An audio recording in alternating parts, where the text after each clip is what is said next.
We've got another live-action video game adaptation, this one on Peacock, and the game goes back a ways to the mid-90s. Let's talk about Twisted Metal.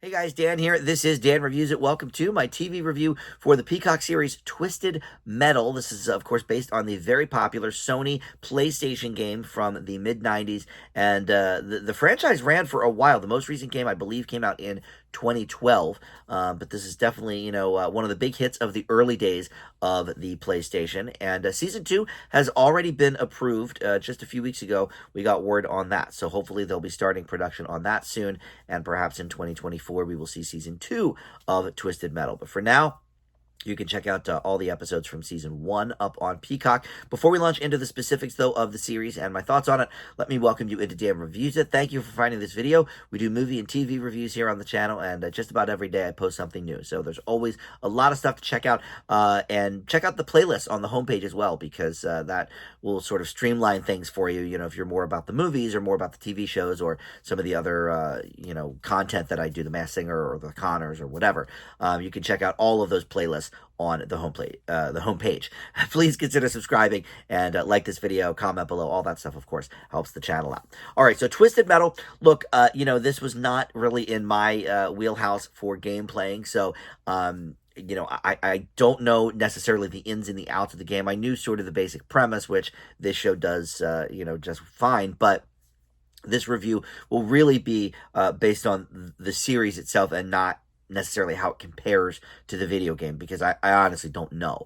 But this takes place in a post-apocalyptic wasteland, and basically this guy, played by Anthony Mackie, goes by John Doe. He has amnesia. He doesn't really know what his story is, where he fits in to this world. But he is tasked with a mission to traverse the U.S.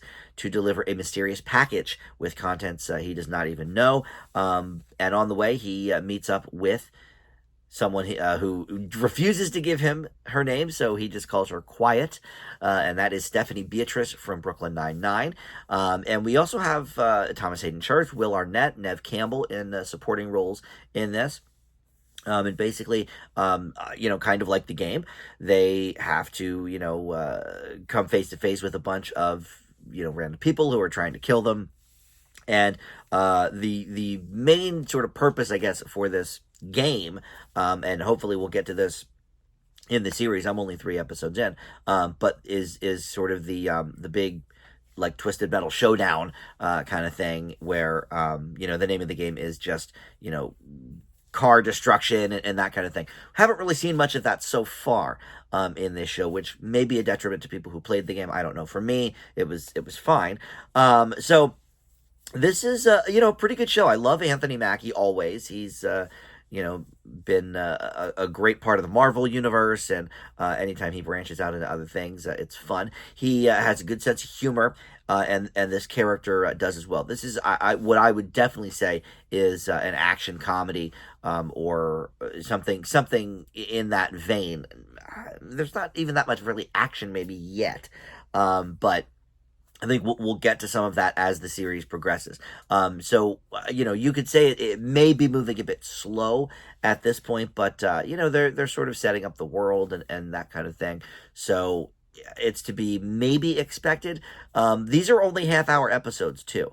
So it's not like they have, 48, 50 minutes to, really build complex characters and all of that. So we're sort of learning as we go along. And as always, with a character with amnesia, like John Doe here, we are learning with him about the world around him and what necessarily is happening. I guess he kind of knows about the world, but he doesn't really know anything about himself, and so he's sort of learning that along with us. Stephanie Beatrice, I think, unfortunately, is a bit routine here, because she's playing essentially the same character as she did on Brooklyn Nine-Nine with Rosa. Somebody who's, quick to cut with the wit, but doesn't have much else to say. The strong silent type, which is why he calls her Quiet. But we've seen her do other things. I certainly have, at least, where she has played different characters. This is basically just a redo of Rosa on Brooklyn Nine-Nine. And then Will Arnett, I don't know that I love him here either. So he's basically doing the voice, but there is a character that's like a clown. And this is kind of, if you know really anything about Twisted Metal, this is one of sort of the, I don't know, like the mascots or whatever of Twisted Metal, is this clown character. And Joe Sanoa plays like the live version of this clown, but the voice is Will Arnett. And again, I'm not sure that he's doing anything different. Look, Will Arnett, I love the guy, and I listen to his podcast all the time, Smartless, with Jason Bateman and Sean Hayes. Will Arnett plays himself a lot of the time, or he plays a sort of dumbed down version of himself, like Job on Arrested Development, for example, where he's, maybe not as sharp, but he's, always sort of got that same patter. And that's sort of what we get here as well. So I don't know. Perhaps the casting of this show needed to be tweaked a little bit. But I love Anthony Mackie in his role. Neve Campbell, I've seen very sparingly so far. Hopefully she'll factor in a little bit later into the series. But she's the one who tasks John Doe with the mission. So I'm sure, it'll come back around to her character. Always love to see her.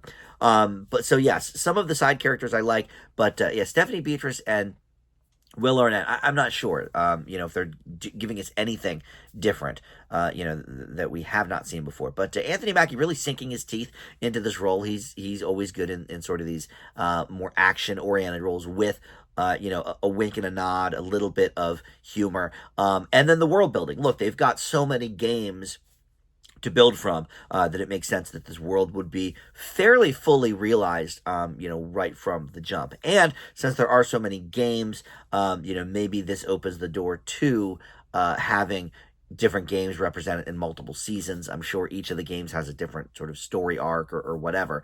And so something to explore perhaps in future seasons. But for now, look, other than a few casting missteps, I think this is a fun show. And at just a half hour, it's a quick watch. You can probably binge the whole season, in a day or two if you want.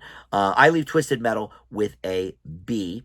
And like I said, it's already been renewed for season 2, so perhaps later this year we will get that. But for now, you can check it out on Peacock. All right, thank you so much for watching Dan Reviews It. We'll see you next time.